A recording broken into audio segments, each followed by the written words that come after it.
I am very glad to be joined today by my friend Russell Jefford, who is probably the most evangelical person I personally know about matters Eastern and Orthodox.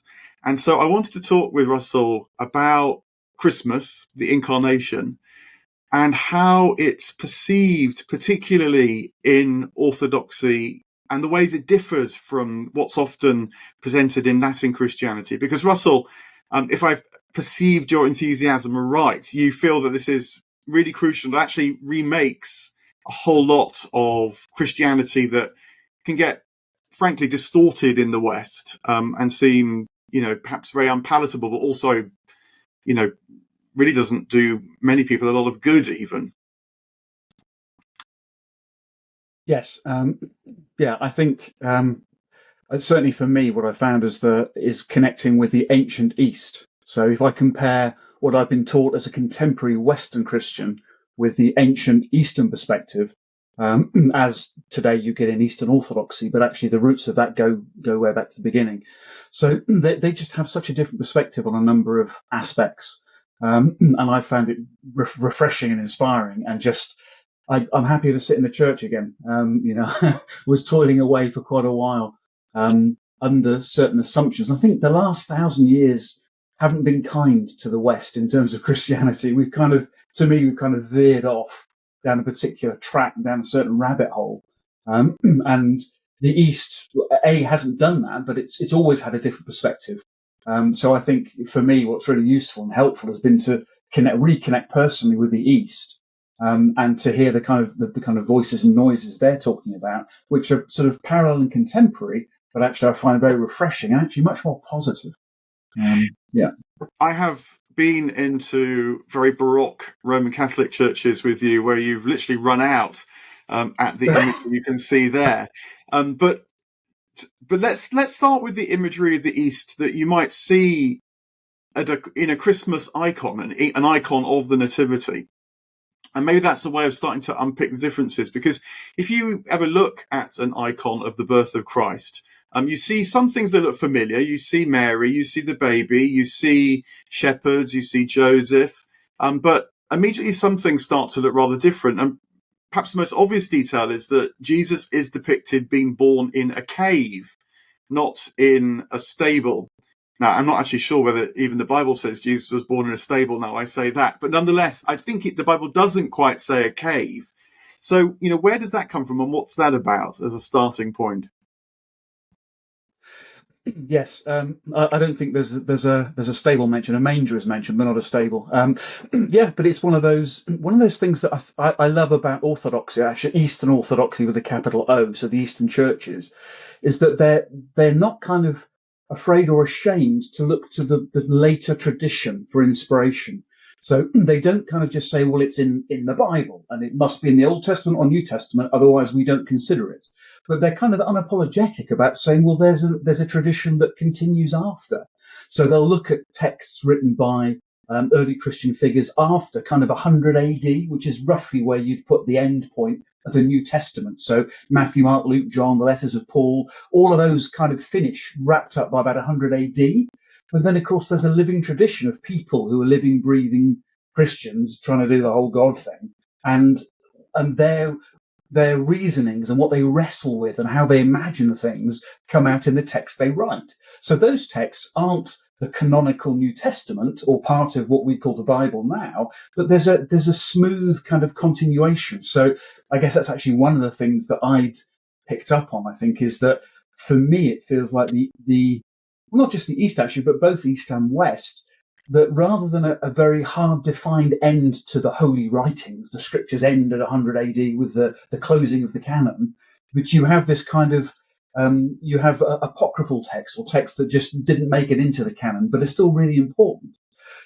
So it's in those kind of texts, and you mentioned the icon, and there's an image of a cave right in the middle of the icon. So Christ is depicted as being born in a cave. And I think the first reference is from a chap called Justin Martyr in the middle of the 2nd century, so maybe 160-ish, that kind of AD, that kind of figure. So he's writing, 100 years or 80 years or whatever past the end of the Gospels being written. But he talks about, well, we all know Jesus was born in a cave. Well, I don't know where he got that from, but from kind of that point onwards, well, then we can depict that because that's in the tradition. So if you're 50 or 100 years after, then that's part of the story. So I like that, but there's a particular kind of parallelism which you find in icons, where there's a deliberate sort of reference, or like a foreshadowing or an echoing. So the cave in which Christ is born kind of foretells of the cave in which he's laid at his death. So there's even in the icon of the Nativity, the birth of Christ, there's a sort of a looking forward to his death. And in the same way, he's laid in a manger. But actually, in the icon I've got in mind, the one I've commissioned recently, it looks quite like a stone altar. And again, that's deliberate. The baby Christ is on an altar, and he's wrapped in swaddling clothes, bands, strips of cloth, but they look an awful lot like the sort of grave clothes that you'd wrap a body in. So there's that deliberate parallelism, and it's not meant to be morbid. I think that's the other thing that it might sound like it is, but for me, it's not a morbid thing. But it's a kind of it's a timelessness to the icon. The icon's not a photograph. So, we're very used to taking a photograph, a snapshot in time where everything's frozen. But the icon isn't a photograph that's supposed to represent things visually. It's for theological contemplation or contemplation. So that's also why in the icon, if I can just segue to another part, in the icon there's of the Nativity, a traditional Orthodox icon. Not only is Christ in the middle of the icon, in the cave, but he's also at the same time depicted at the bottom, usually the bottom right of the icon, and he's being washed by a midwife because he's just been born, so he's a bit mucky and he needs blood washing off him because he's human. So the icon is not a snapshot in time, a photograph. It has two Christs at the same time, and for me that just says this is not a photograph. You need to gaze at this, and you need to wonder what's going on. And I also like the sense that, well, put it this way, the Gospels themselves are already working with a tradition, not to provide, I think, a historical record, like you're saying there, not to provide a kind of snapshot, but in order to convey the meaning. And I suppose it's quite likely that Justin Martyr picked up on one tradition that was conveying the meaning of the event, and that then has become part of the tradition through him. Whereas, of course, only one of the Gospels has the story of Jesus in the manger, certainly being visited by the shepherds. And other Gospels do it differently. St. Paul, the earliest accounts, doesn't actually have reference to the birth in any kind of historical sense.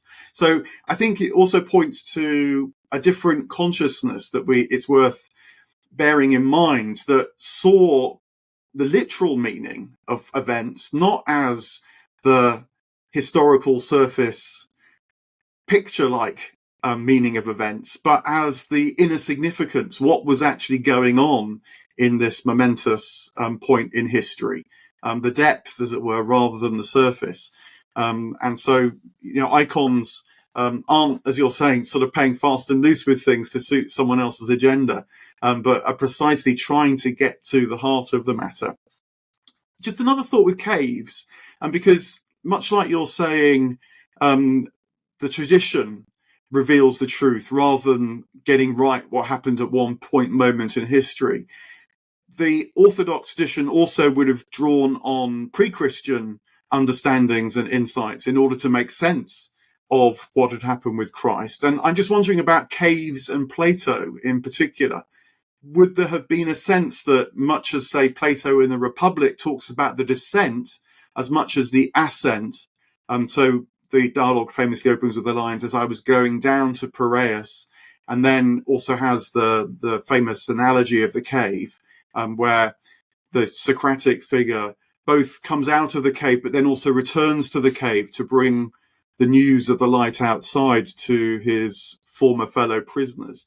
Is any of that going on in references to caves in the Greek nativity icons? Until you said that, I wouldn't have made that connection. But I can't honestly call to mind any reference like that. But as you speak it, I think certainly some figures like Gregory of Nazianzus and Gregory of Nyssa, the 4th century Cappadocian fathers, who were very, very familiar with classical Greek literature. I mean, I'm not saying they were icon painters, but I'm saying that there's certainly the cultural tradition in the 4th century as these educated Turkish, the Cappadocians in the middle of Turkey, these educated Turks were trying to communicate what they understood. I think if you had placed an icon in front of them and said Plato cave icon, they would have gone absolutely. So I'm not aware of any sort of tradition of people making that connection, but I could certainly see that, and the idea of being trapped in a cave and not perceiving reality. You're seeing just the flickering images inside the cave as a trapped cave dweller, and you think that's what reality is. But actually, it's outside. You're seeing just the shadows flickering. So I could certainly see right now. I love that that sort of contrast, and what you're seeing or what you're suggesting in the icon as having an echo. I think there's a lot to play with in that. Yeah, absolutely. I mean, we'll have to test the scholarship, but I partly say it because I know Justin Martyr, the sort of famous detail of his life is that he tried all sorts of different approaches, different philosophies, and indeed calls Christianity a philosophy. And that includes Platonism. So I'm sure that he would have been aware of these things. And so perhaps that's partly why he picked up on the tradition within Christianity that Jesus was born in the cave. Anyway, we can check that one out. The other element that comes in very sort of markedly in the iconography is that the cave's made of rock. It's right in the middle of a mountain, and moreover, the mountain has got a crack in it through which is coming a beam from the high heavens, a divine beam, and connecting there with the child. Now, the symbolism of this child is the human divine figure, of course, is right there. But there's more to be said about being born in the middle of a mountain, in the middle of, I guess, material rock. This is where the divine light can be seen. So it's a joining of worlds rather than implying a great separation and therefore needing to bridge worlds, which would be perhaps a more Western way of understanding things. Again, am I running in the right kind of direction with that? No, I love that. Yeah, and I think, I think there's what to say. For me, I'm always struck again with Christ, actually with Mary in the centre of an icon. So traditionally, for the Nativity, Mary is actually quite large, much larger compared to the other figures. She is the mother of God, the mother of Christ, and that if to Catholic ears that's a fine statement. To Protestant ears, that can be a strange statement, and to people who are not into the Christian tradition, that's just a plain weird statement. But I love that phrase, "Mother of God," because who is this Christ? Is he just human? Then no, but somehow this is God, even though a child. So that idea of Christ being born in the centre of the earth, the womb of the earth, and the centre of the picture. And like you're suggesting, I think some kind of union of the created and the uncreated together in this figure. And some of the church fathers get quite animated, particularly the later ones, about this, what's sometimes called the theandric man. He is both theos and ander. He's both God and man together. So he's got the two natures in himself. And they wax lyrical and mystical about what does that mean? What does it mean to be human if God has become human and the two natures are united? And again, talking about that kind of distinction between heaven and earth, or the union that you're pointing out, the blue light coming down. And at the top, of course, you've got the two angels in gold with a gold background. That's where heaven is, right? And then lower down, you've got the earthy bits, but there's gold at the top and it's earthy down the bottom. But the line connects, and we have an incarnation, a humanification of one who was up there, inverted commas, and is now down here. And it's that kind of union that the icon speaks of. And again, in the early Christian centuries, sort of 2nd, 3rd, 4th centuries, they've got a problem in explaining the incarnation, because everyone knows that spirit and matter don't mix, right? It's like oil and water; they don't mix together. Aristotle's God is the unmoved mover. He's the one up there that's just in stasis. It's all, God doesn't move. God's just static because that's perfection. We all move down here because we're in a sort of imperfect world. And the best you can hope to get is to be a planet or a star that moves in a circle, because the circle's a perfect line. So even the best of creation it moves, but it moves in a circle. But you have this kind of distinction. And then in kind of Platonism, you have this understanding of, well, there's the one, the good, the true, the beautiful up here. So how does that, which can't be sullied by touching nasty human created things, how do you get from here to here? So in the sort of, particularly in the Neoplatonism, they start to speculate on a chain of being. So God can't sully himself with creation. So God kind of touches a lower being, a bit lower than God, who then touches a bit lower, and eventually you get this sort of this cosmology, this sort of the angels and hierarchy of elements, in order to make a connection between heaven and earth. So you've got that kind of a backdrop that's going on in kind of intellectual Greek circles, and then you've got the iconography and the church fathers trying to say the incarnation's okay. You can actually have God becoming man. The two can coexist. But that was a kind of difficult backdrop for them to try and pitch the incarnation against, was that kind of separation.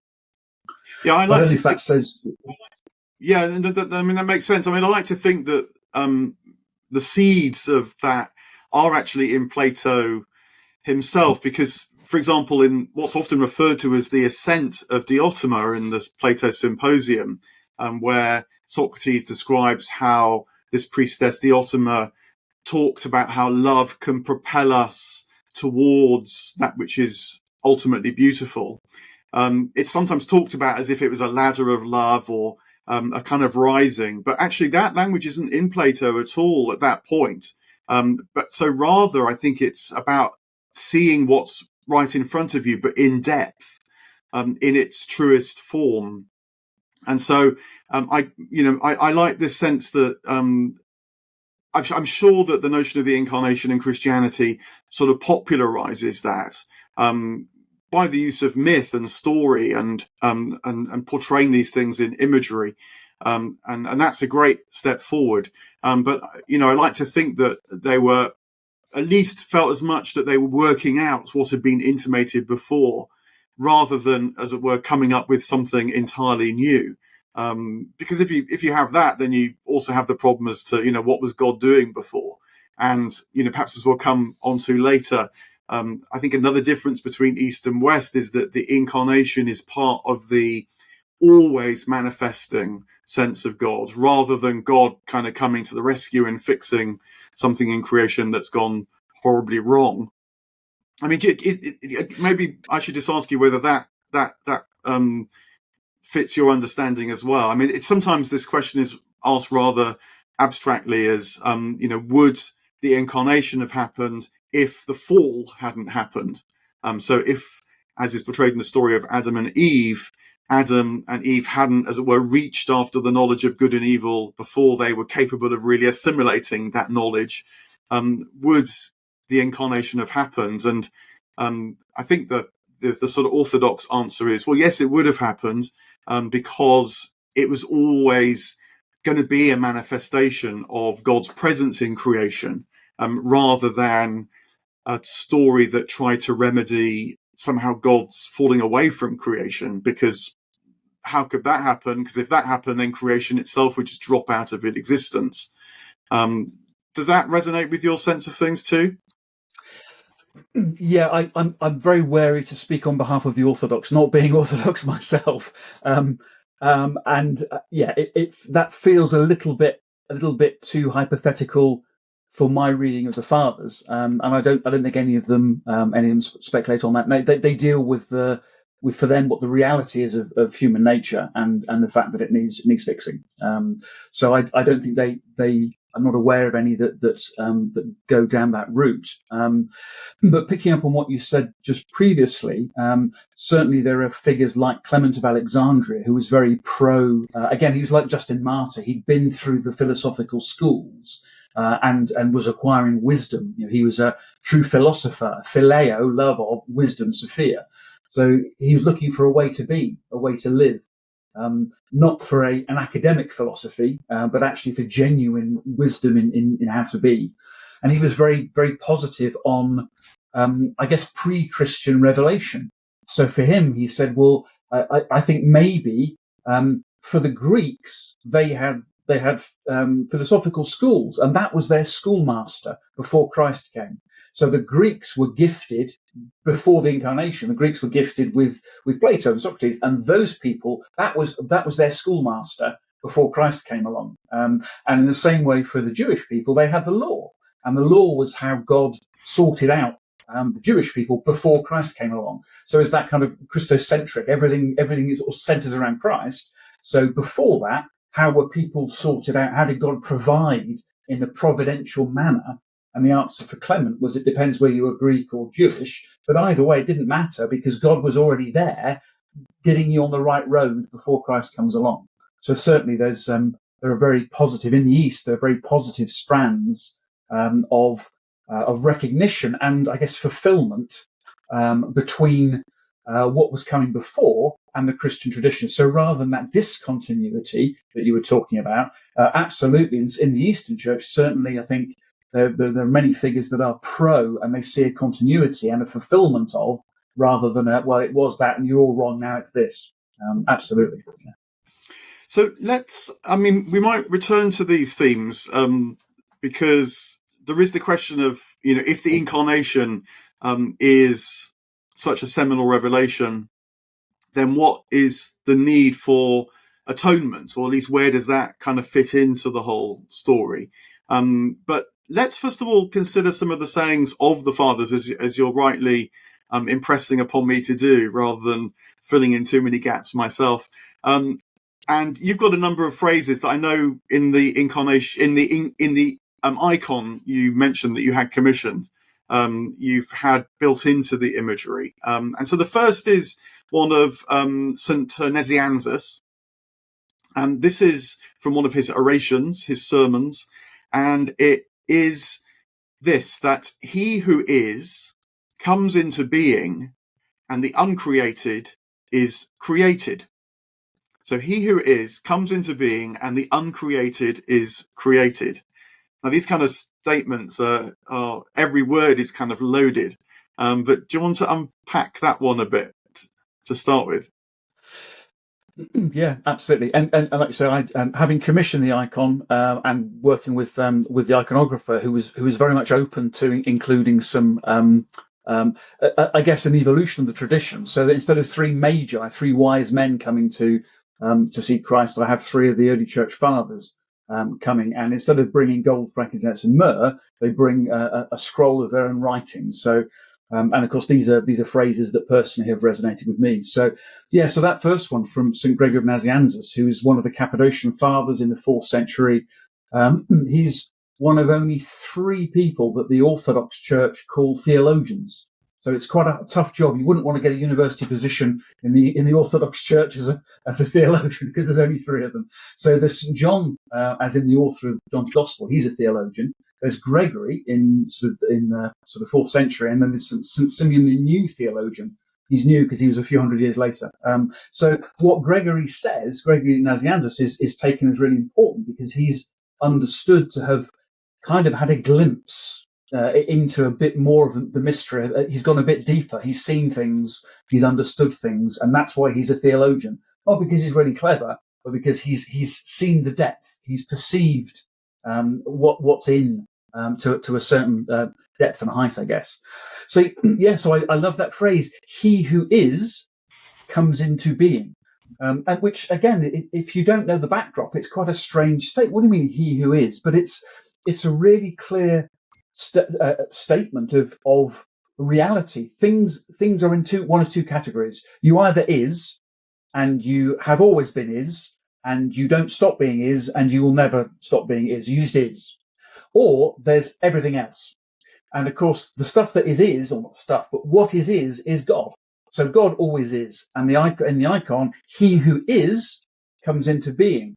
So that's a bit of a strange statement. So here's my isness, and on the other half, there's everything else. And everything else that is not actually has come into being, and then at some point will go away out of being again. So this is God and divinity. This is creation. And you're either is or you come in and then you go away again. You're temporal. You come in, you fade. Entropy's got you. If you're a physicist or a chemist, this is where entropy rules. Eventually it'll all crumble into dust. But on this side, that's not the case. This just is. So Nazianzus' statement that he's offering, he who is, the one who just is and has isness, bizarrely, paradoxically, mystically, how can this be? This comes into being. What? And the uncreated is created. That just doesn't make any sense. But Nazianzus loves these paradoxes. He loves stating them and just saying, well, there you go. You figure that out. And he's a great poet as well. And I think there's something about paradox and mystery and poetry that go together. Poetry is a way of not trying to solve a mystery, but it's a way of grappling or wrestling with it. And I think that's a problem we have in the West for the last few hundred years, ever since we became nicely enlightened, and we all get very scientific. I don't think we think there's much mystery anymore. We've got problems to solve, quite big ones to solve, but they're all just problems that one day, with enough time, energy, money, and machines, we're going to solve all of those mysteries. But no, mystery isn't like that. It just fundamentally, you can't attack it in that way. You can't do your science with a mystery. But I think that's a really important. So for me, that's an important point that I came to realize reading the Eastern Fathers. People like Athanasius talks a lot about this as well as Nazianzus. They have this distinction between what is and what comes to be, the one who always is and us and our world. And what's going on in the Incarnation is the one who's on this side actually becomes. And that's just mind-blowing for the average Greek. And so Gregory offers that as one of his statements. Yeah, I like that sense. I think it's maybe a different sense of mystery, that maybe in the modern world, a mystery is kind of a problem that in principle one might solve. And as you say, through methods that are essentially human methods. Whereas I think the older religious sense of mystery is a sense of reality into which you might be drawn. And moreover, you might be drawn further and further, sort of indefinitely, because it's being drawn towards the infinite. And so that sense in which poetry can hold open possibilities and kind of invite you in to contemplate the seeming paradox.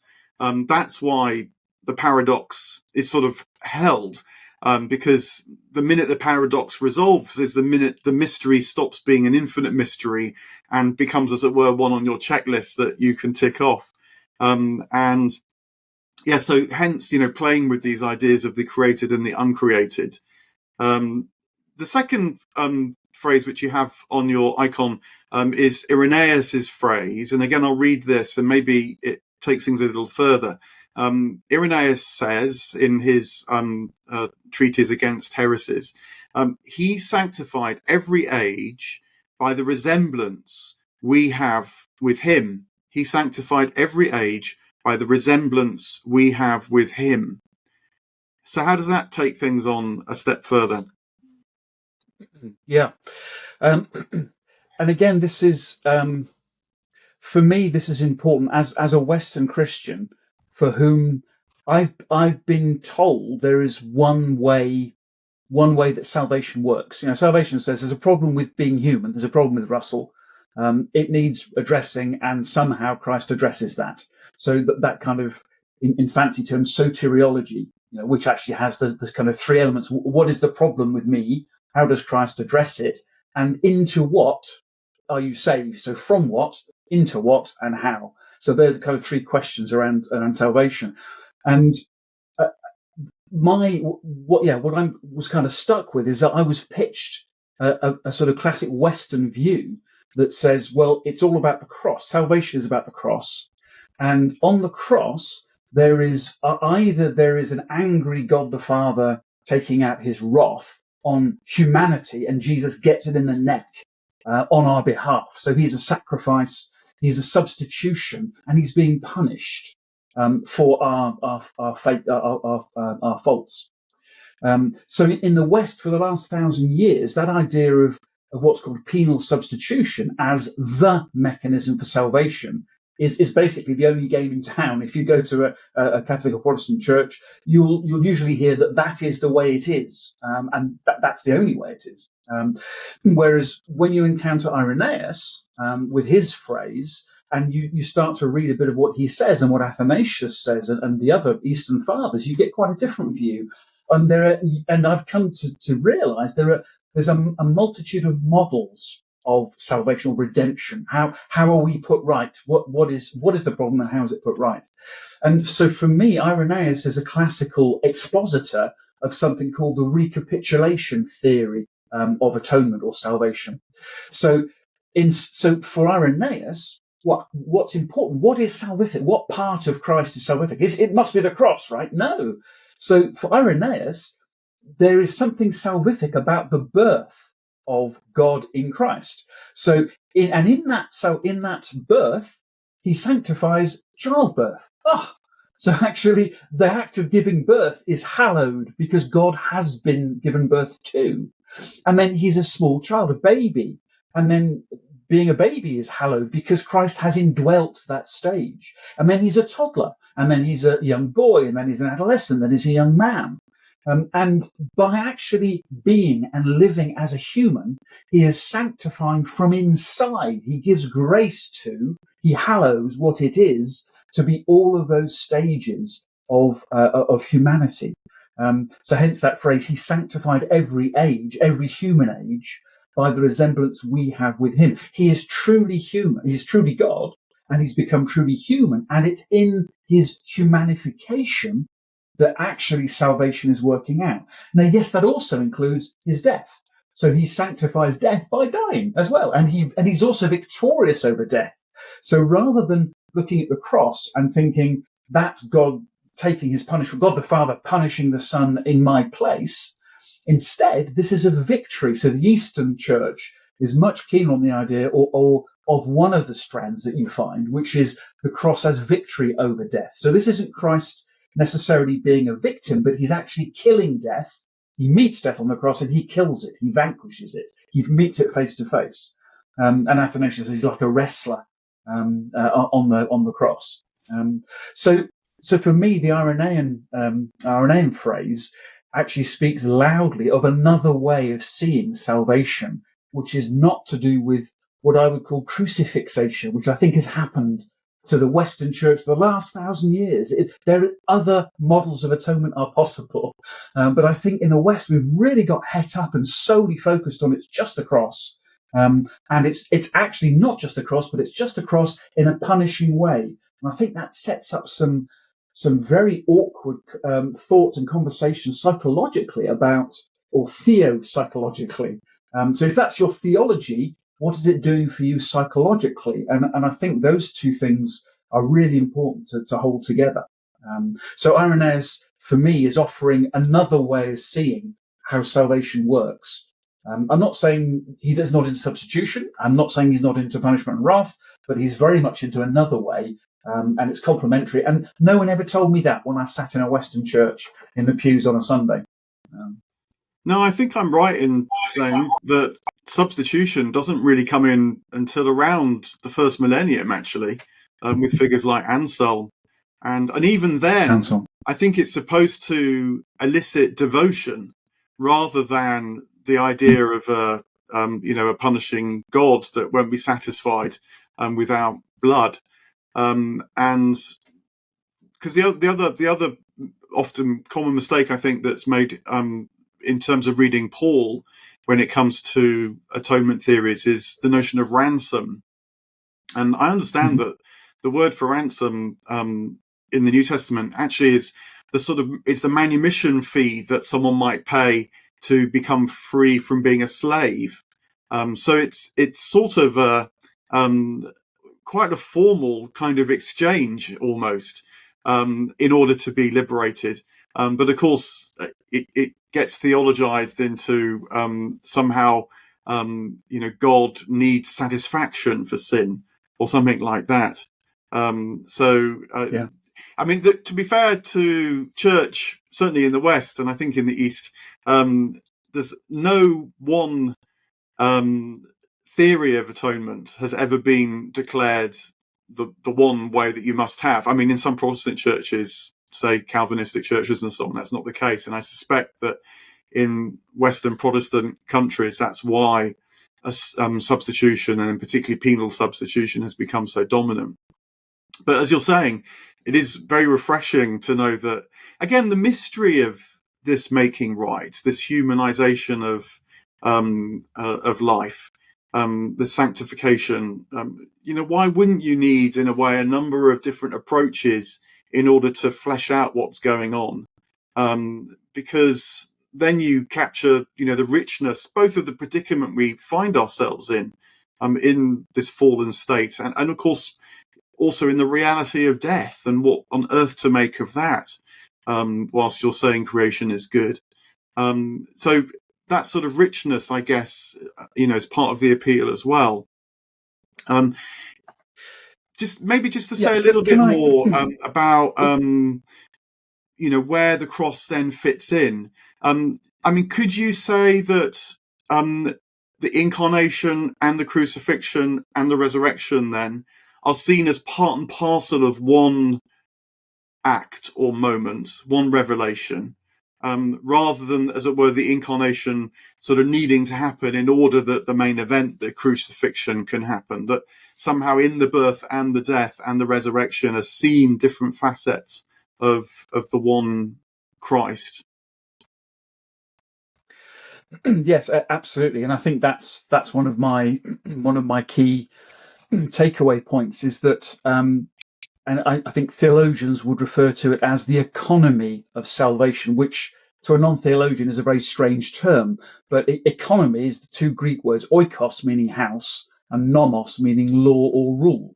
So an economist is someone who deals with the administration of a house. So the economy of salvation is, in other words, is the shape or the structure as we perceive it of salvation. And like I said, I think I was pitched. Salvation is cross-shaped, and that's what it's all about. It's this bit here. Whereas what I've come to see, particularly through people like Athanasius and Gregor of Nazianzus, is actually there is a shape to salvation. It's not just a one thing in one point of time. And as you alluded to, it's the entire life of Christ. And as Irenaeus says, it's his birth that's salvific, and his growth as a child and as a young man and a full adult, and his death, and then his resurrection and ascension, in which our human nature is taken up into the Godhead. How does that happen? But Christ doesn't lose his humanity like a sort of booster rocket when he goes up to the Father. He doesn't jettison stage 2. He doesn't lose his humanity and become an isolated sort of divine figure. But he takes our humanity into the Godhead, which is mind blowing. But at what point? So I think if you were to quiz the fathers and say, where is salvation happening? They wouldn't understand the question. It's where this is all salvation. There is a structure. There is an economy to it. And I think for me, I find that very freeing, that it gets to focus away from the cross onto the entirety of Christ, who he is and what he does. And this is salvation. You zoom out and look at the whole picture. So for me, that was a revelation. Yeah. Now that you've mentioned Athanasius a couple of times, so we should move on to the third quote, which you have on the icon you commissioned, and that's Athanasius' phrase from his sort of short treatise on the Incarnation, which incidentally C.S. Lewis wrote a foreword to in my edition of that work. So there have been other figures from the Protestant West. Oh, there we are. Yeah, the Protestant West picking up on these things. Anyway, the phrase you've highlighted from that is, he became man that we might become God. He became man that we might become God. And just to add my own sort of amplification of that, this is one of the central and perhaps most sort of shocking but crucial phrases that Athanasius has, and different figures from across the first centuries of Christianity have. And in fact, I'm working on William Blake at the minute, and William Blake somehow or other picked up on this as well. Whether or not he knew of orthodox works and so on, I think is moot in Blake's scholarship. But nonetheless, he very clearly, in one of his early pamphlets, has the phrase, Therefore, God became as we are, that we might be as he is. And again, what makes me think Blake was really on something was because he's very careful with his tenses there. God became as we are, the sort of becoming, being process version, if you like, that we might become as he is, the everlasting, eternal, divine. But look, go back to Athanasius. He became man that we might become God. How does that way of putting it particularly resonate with you? Again, I think it's part of this, the scope or the economy of salvation, that it doesn't end with the cross and resurrection, which so again, it feels like somehow in my Western understanding that the punch was pulled too soon. It kind of comes to a climax at the cross and then the resurrection. But there's something further about what happens to human nature, or the potential for human nature, and the reason for the incarnation. And as Athanasius says, he became man that we might become God.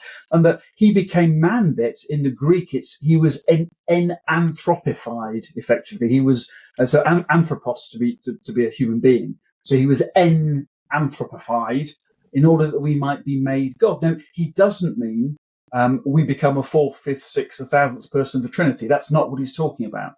But there is something deeply mysterious that says, well, it's not possible for God to become man, but the incarnation says that happened. So that's not possible. But somehow that unlocks something, some kind of potential of what it is to be human. We are not the is, we have come into being, but actually the intention is that we stay in being. Death is not natural, if you like. Death is an aberration. What we ought to do is stay in being forever. That was the intention in the original plan. So I think that's one kind of aspect of this idea of becoming God. We don't change nature. We don't become the eternal. That's not at all what these guys are talking about. But they dare to use such strong language to describe that into which we are being saved.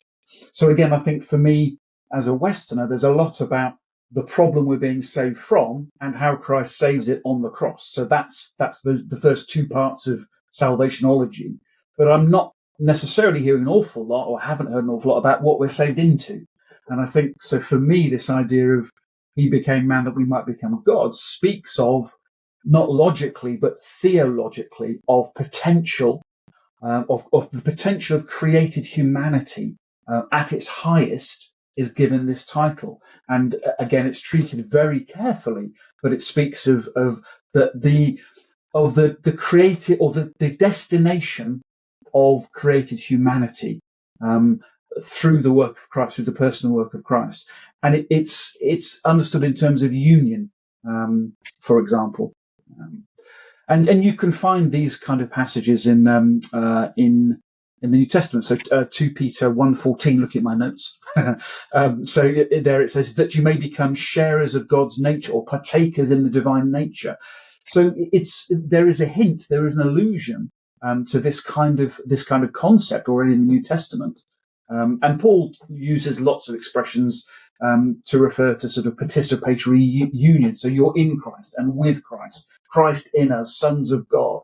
So those kind of passages are taken by certainly the Eastern Fathers as being saying the same kind of thing, or alluding to the same kind of thing. Yeah, another phrase which I've picked up is that we're created to become uncreated. And there's something there about the appeal. Again, it's a mystery to orientate your life around, that our freedom is as, you might say, spiritual beings. And by which I mean, we are embodied, there's no doubt about that. But that maybe is the sort of limited pole of our existence. But because of the work of God, who's the creator, we're destined to have that taken into the sort of uncreated pole of existence. And I think that Athanasius kind of says that another way in which the incarnation makes sense is that it's almost like God became human, because we've become so fascinated by what it is to be human. And so God becoming as we are shows us as he is. Again, that's perhaps another way of understanding the fall, that we kind of became slightly preoccupied with ourselves and forgot that which is more than ourselves. You're nodding there, so at least that is making Yes, sense. yeah, absolutely. So Athanasius, again, a paraphrase. You've paraphrased it actually quite well already. But yeah, the God who is and is real is up here, but we stop paying attention to the one who actually is, and our focus became on the things that are not actually is, the stuff on this side that has come into being. So we become obsessed with creation, with our bodies, with ourselves, with our TV, latest Apple, Mac, whatever. We've become obsessed with that which is not, the stuff that is temporary rather than the stuff that is eternal. So actually, part of Athanasius' explanation of why the incarnation happened is so that God comes down to our level, because we stopped looking up there and started looking down here. Our focus is down here, so he becomes man to meet us kind of eye to eye level. And that's what's going on in the incarnation. We're not looking there anymore. We're not contemplating the divine. So he comes down to our level. And also he comes to heal and to teach. So he comes to teach us as person to person. And this, reflects on another aspect, which is the sense in which we're made in the likeness of God, even if we forget that.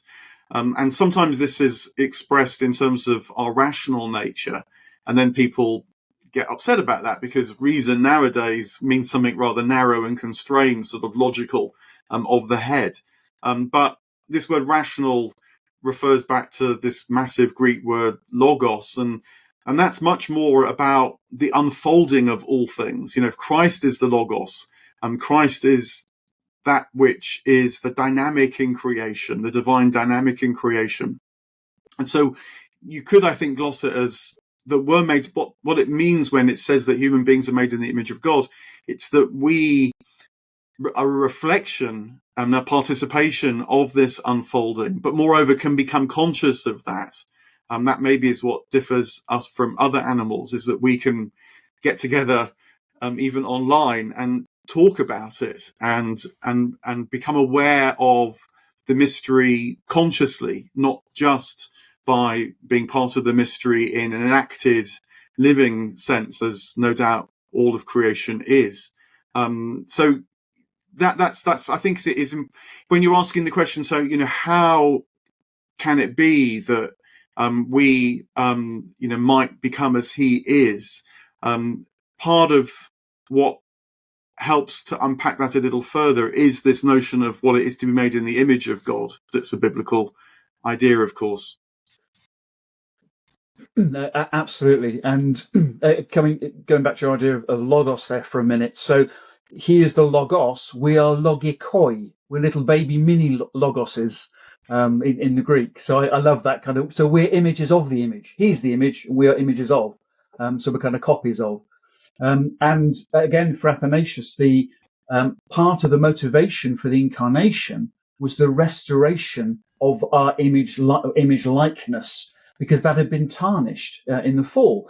So there's a wonderful again, his works are very rich with these sort of metaphors and pictures. So he says it's a bit like if you have a portrait of somebody painted on a piece of wood, and then over time the image fades and it becomes a bit sullied and you can't make out who the picture is anymore.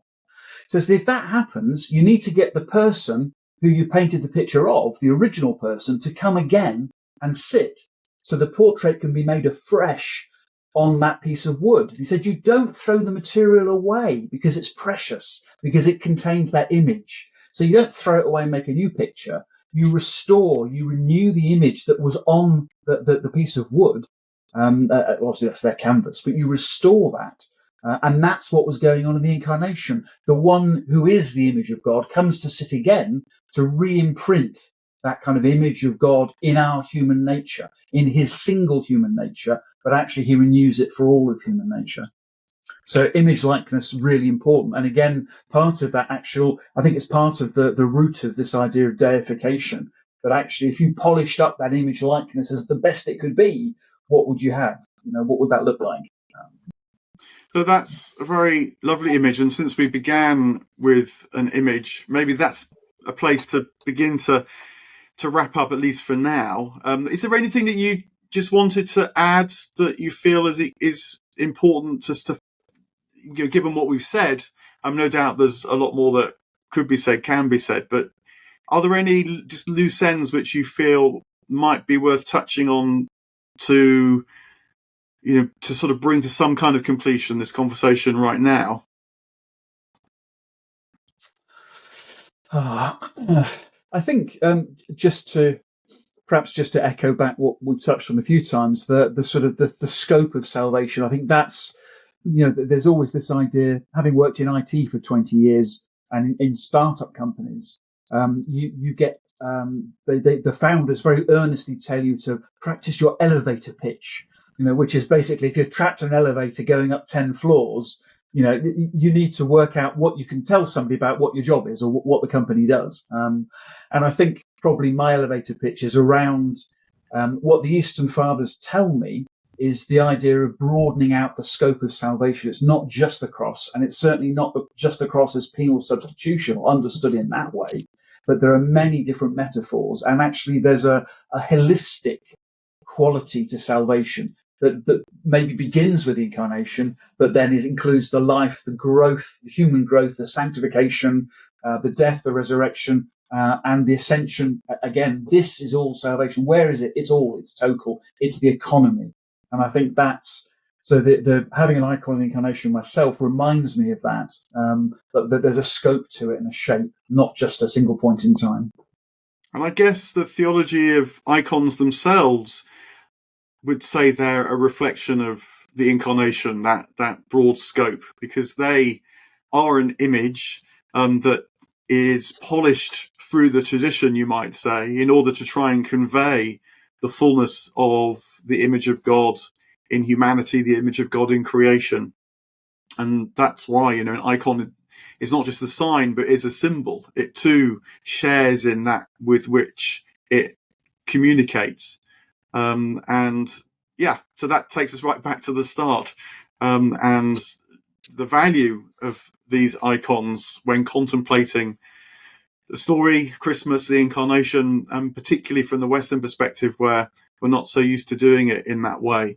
But, like you're saying, Russell, I myself too, raised in the West, find trying to connect with these Eastern and also much more original ways of understanding things, partly for their expansiveness, their playfulness, even the way they try and move us into these mysteries, but also, as you're saying, as corrective. So look, thank you so much for the time beginning to convey these different ways of thinking about what we remember at Christmas, the Incarnation that was once in history and timeless in us too.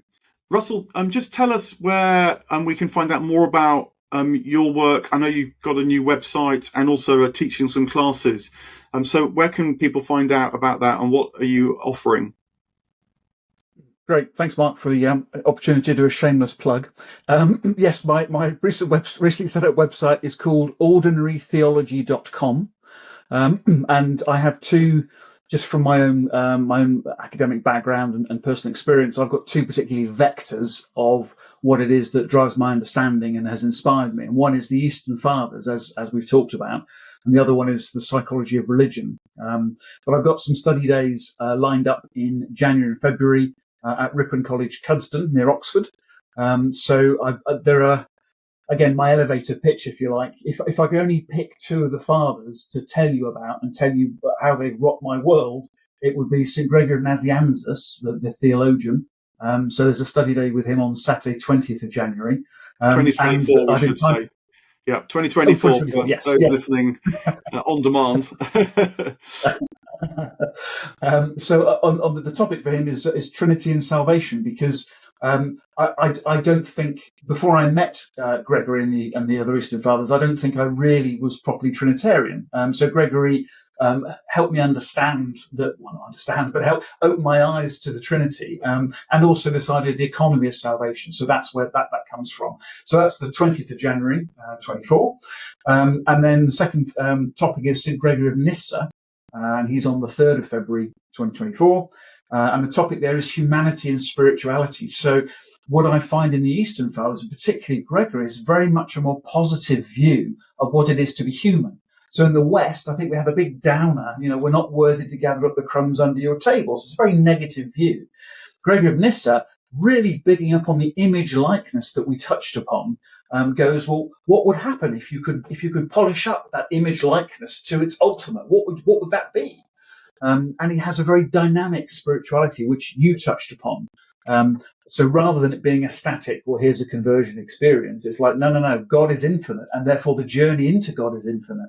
So he says some amazing things on that topic. So that's my second one. And then the third study day is on the 4th century formation of the doctrine of the Trinity. So in the churches we recite the Nicene Creed, that the Son of God was begotten, not made, of one being with the Father, which is, I think most people just either don't say it or they trot on through it without really cognitively processing it. But it's a formula rooted in the 4th century and rooted in this isness and the createdness that we've just been talking about.